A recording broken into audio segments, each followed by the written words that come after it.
हरे कृष्णा दंडवत प्रणाम आप सभी को। तो आज हम भगवद गीता के 2.31 श्लोक पे चर्चा करेंगे। स्वधर्ममपि चावेक्ष्य न विकम्पितुम् अर्हसि धर्म्यादि युद्धात् श्रेयो अन्त्यत् क्षत्रियस्य न विद्यते। अनुवाद तथा तात्पर्य श्री प्रभुपाद जी के द्वारा। श्री प्रभुपाद की जय।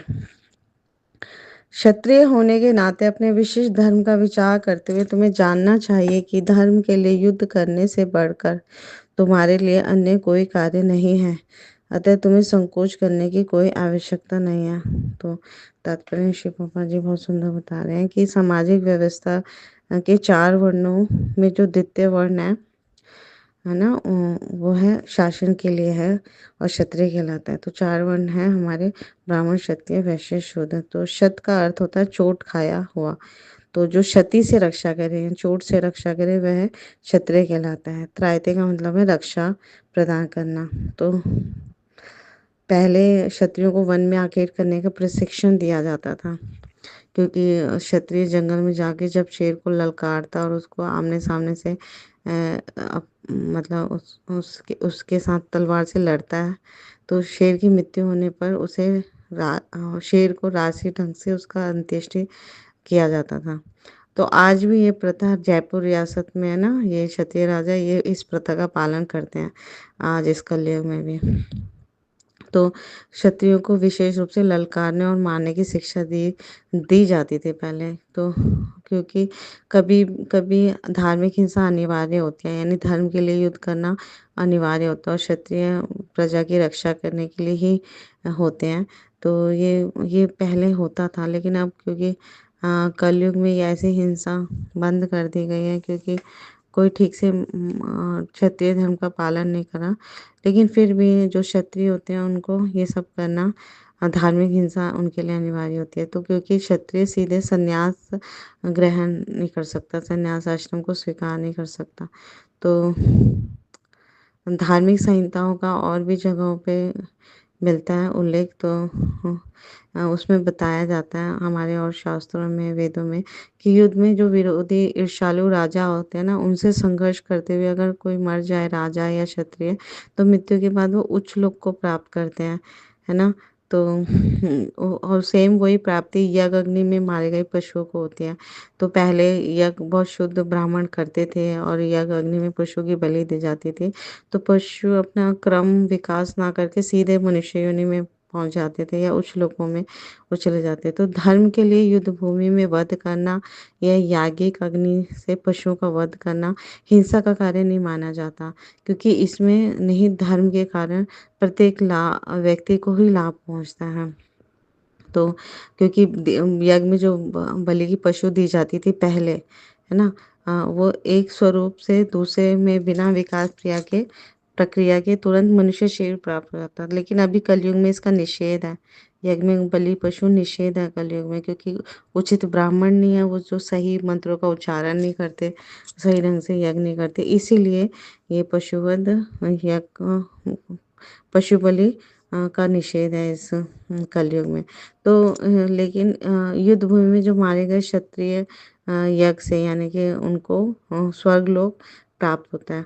तो यहाँ पर हमें समझा रहे हैं कि क्षत्रिय होने के नाते अर्जुन को युद्ध करना अवश्यम भाई है। तो समाज में यहाँ इस श्लोक में अर्जुन जो है क्षत्रिय धर्म का पूर्ण रूप से ज्ञान दे रहे हैं अर्जुन को। तो समाज में व्यवस्था बनाए रखने के लिए और सभी कार्य को सुचारू रूप से चलाने के लिए भगवान श्री कृष्ण ने स्वयं इस मानव समाज को मनुष्य के स्वभाव और कर्म के आधार पर 4 भागों में बांट रखा है। तो इन चारों वर्णों का अपना अपना धर्म होता है। तो स्वधर्म जो होते हैं वो 2 प्रकार के होते हैं। तो हमें समझना होगा कि स्वधर्म क्या होता है। तो आत्मा का होता है धर्म और शरीर का धर्म होता है। तो 2 प्रकार के स्वधर्म होते हैं। तो आत्मा का स्वधर्म जो होता है चारों वर्णों के लिए एक ही है। ब्राह्मण, क्षत्रिय, वैश्य, शूद्र के लिए सबका सबका आत्मा का जो धर्म है वो एक है। और वो क्या है? वह है भगवान श्री कृष्ण की प्रेम पूर्वक सेवा करना, भगवान की दासता, भगवान की प्रसन्नता के लिए कार्य करना। लेकिन शरीर का स्वधर्म हर वर्ण के लिए अलग अलग है। ब्राह्मण के लिए अलग है, क्षत्रिय के लिए, वैश्य के लिए अलग है, शूद्र के लिए अलग है। तो जो तीक्ष्ण बुद्धि वाले होते हैं यानी बहुत सुमेधा वेरी इंटेलिजेंट लोग होते हैं और जिन्हें आध्यात्मिक ज्ञान में रुचि होती है वो ब्राह्मण कहलाते हैं। और वो जो समाज को आध्यात्मिक ज्ञान प्रदान करते हैं। तो कोई भी जन्म के आधार पर ब्राह्मण नहीं होता, कर्म और गुणों के आधार पर। चातुर्वर्ण्य मया सृष्टम गुण कर्म विभागशः। आगे भगवान श्री कृष्ण कहते हैं कि 4 वर्ण जो 4 आश्रम हैं वो गुण और कर्म के अनुसार होते हैं। तो जिसका बुद्धि बहुत तीक्ष्ण है, जिन्हें आध्यात्मिक ज्ञान होता है और समाज में वो आध्यात्मिक ज्ञान का दान कर रहे हैं, बाँट रहे हैं, प्रदान कर रहे हैं सबको, तो वो ब्राह्मण कहलाएँगे। और शारीरिक बल से परिपुष्ट हैं और स्वभाव से आक्रामक लोग जो होते हैं वो क्षत्रिय कहलाते हैं, जो मनुष्य के धर्म की रक्षा करते हैं और धर्म के अनुसार ही युद्ध करते हैं, है ना? युद्ध करना भी चाहिए, तो वो क्षत्रिय कहलाते हैं। और व्यापार में कुशल लोग जो होते हैं, व्यापारी जो होते हैं, हम देखते हैं वो वेश्य हैं और जो देश की आर्थिक उन्नति में योगदान करते हैं। और जो इन तीनों वर्गों की नौकरी करते हैं यानी कि सर्विस, है ना? वो शूद्र कहलाते हैं। तो यहाँ पर हम 18.43 में भगवद गीता के श्लोक में देखते हैं शौर्यम तेजो धृतिर्दाक्ष युद्धे चाप्य पलायनम दानम ईश्वर भावश्च क्षात्रम कर्म स्वभावजम। तो भगवान इस श्लोका में क्षत्रिय धर्म का और डिटेल में वर्णन कर रहे हैं, जिसका मतलब है वीरता, शक्ति, संकल्प, दक्षता, युद्ध में पीठ दिखाकर ना भागना, उदारता और नेतृत्व, ये सब क्षत्रियों के स्वाभाविक गुण हैं। तो अर्जुन जो थे वो स्वभाव से क्षत्रिय थे और उनका धर्म है रक्षा करना। तो अर्जुन क्षत्रिय होते हुए भी वो युद्ध से भागने की बात कर रहे हैं यहाँ पर कि मैं छोड़ना चाहता हूँ युद्ध, मुझे शौक हो रहा है। तो इससे संसार में उन्हें अपयश की प्राप्ति होगी और वह अपने उच्च कुल को भी कलंकित कर देंगे। तो ये भगवान उन्हें समझा रहे हैं। तो युद्ध में पीठ दिखाकर भागने से अच्छा है शत्रु के हाथों से वो मृत्यु को प्राप्त हो जाना। तो जो क्षत्रिय युद्ध में मृत्यु को प्राप्त होते हैं उसे स्वर्ग की प्राप्त होती है, ऐसे हमारे शास्त्र बताते हैं। तो यदि अर्जुन लड़ते हैं तो उसका यश बढ़ेगा और स्वर्ग की प्राप्ति होगी, है ना? तो श्री कृष्ण चाहते हैं कि अर्जुन को तत्पर होकर युद्ध करना चाहिए। तो चूँकि अगर वह अपने स्वधर्म का पालन करे, तो चाहे वो युद्ध में जीते या हारे, लाभ उसमें उनका निश्चित है। तो यहाँ हम समझ सकते हैं भगवान कैसे उनको उत्साहित करें कि अपने स्वधर्म का पालन करें।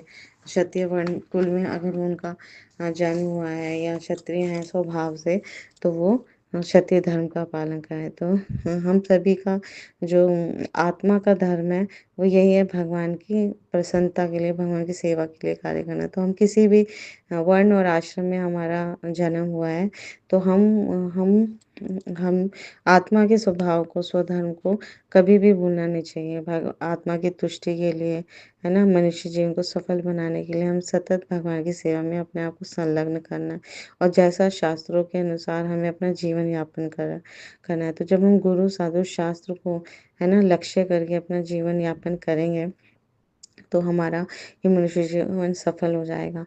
तो और आत्मा का स्वधर्म हम भली-भाँति निभा पाएँगे। तो जब हम सतत मुख और जीवा से हरे कृष्णा, कृष्णा कृष्णा, हरे हरे, हरे राम, राम राम, हरे हरे, है ना? इस कलयुग में भगवान के पवित्र नामों को जाप करेंगे, तो हमें बहुत सरलता से ये सारी चीज़ें, सारा ज्ञान स्वतः समझ आने लग जाएगा और ज्ञान प्रकाशित होगा और भगवान हमसे प्रसन्न होंगे। और इस मनुष्य जीवन का परम लक्ष्य है कृष्ण प्रेम, भगवत प्राप्ति, वो हमें मिल पाएगा। Thank you so much. Guru Maharaj की जय, श्री प्रभुपाद की जय, आप सब भक्त वृंद की जय।